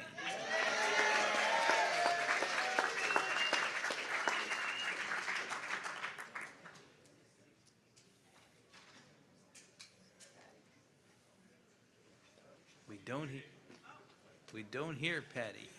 Oh, she's muted. Unmute, Patty, unmute. Sorry. There you go. Thought I did that the first time. So I'll try it again. Anil mentioned shoulder to shoulder and heart to heart. That addresses the future, which is exactly where I want to go in the next minute. We have a legacy society. It's called the Dreammaker Circle. And it's your way to plan for the future. You know, I used to hope the Federation wasn't needed at some point, but I think today especially shows us that we will always have a need because the built environment isn't made for us. So please consider joining the Dreammaker Circle. You can do it in a myriad of ways. It's very easy to do. I have talked to people who've done it when they're very early on in their career, which is exactly when you should do it because your assets will grow. Please plan for the future. Contact me at pchang@nfb.org or extension 2422 for more information. You can also visit our Plan Giving site off our Ways to Give page. Thank you. Okay. Now, the DC affiliate had a raffle for some affiliates to win additional boxes of Krispy Kreme. Oh, I'll hold that for later. It's coming up. So I do want to note that, thank you, Patty and Marilyn. I do want to note that this year, as part of the Washington seminar, we had a partner of the National Federation of the Blind who said, well, we want to support the congressional reception, but we understand that there are many costs that go into the Washington seminar, and so we would like to simply give you a sponsorship to support blind people going up and sharing their voice on the Hill. So thank you to Waymo for giving us sponsorship for our Washington seminar. Very generous of Waymo. And if you live in Atlanta or San Francisco or Austin, I heard Phoenix, and I think there's some other locations being considered. DC is starting to test Waymo again, so maybe next year at our Washington seminar, we'll be able to take Waymo to the Hill. That'd be cool. All right, before I tell you about the states that won Krispy Kreme, we have a special announcement from our student division. They need your support this evening, so here it is. Hello, National Federation of the Blind. My name is Lauren Altman, and I currently serve as president of the National Association of Blind Students. I am so excited to welcome you all to Washington, D.C., as well as to let you know about our auction being held tonight at 8:30 p.m. in the Congressional Ballroom. Come bid on some fantastic baskets and meet some of our students. We're so excited for you to come. Now I'm going to pass it off for you to learn a little bit more about what's in store. Howdy, everyone. This is Zachary Ledford, board member of the National Association of Blind Students. Our auction this year will be very similar to last year's auction in two ways. First off, we will once again be having a hybrid format, and this means that those who are able to attend in person, we'd love for you to come join us. However, if you know someone who is not able to attend in person, whether here in Washington, D.C.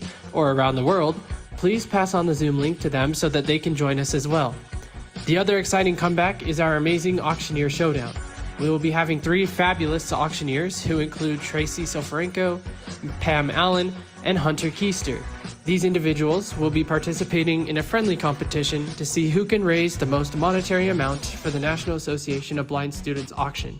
Come and support your Federation family in that fundraise tonight. Looking to relax and recharge? Well, our Cozy Night In basket might just be what you need for the ultimate lazy day. While our self-care set is packed with indulgent treats to help you unwind. Need to de-stress after a workout? Well, our sports and recovery basket has everything you need to feel brand new. For the food lovers, I got something sweet and savory for you. And if you're here in person, do not miss out on bidding on our Baker's Delight treat tote to get you all the snacks you need for your Capitol Hill adventures. Bid on the Baking Bonanza basket to get homemade treats delivered straight to your doorstep, or maybe you want to go all out on the Taste of Michigan or Utah adventure baskets to sample these local flavors for yourself. Speaking of adventures, our Travel Like a Pro basket has everything you need to travel in style, while our Convention Survival Kit is exactly what you need to make it through the 2025 convention.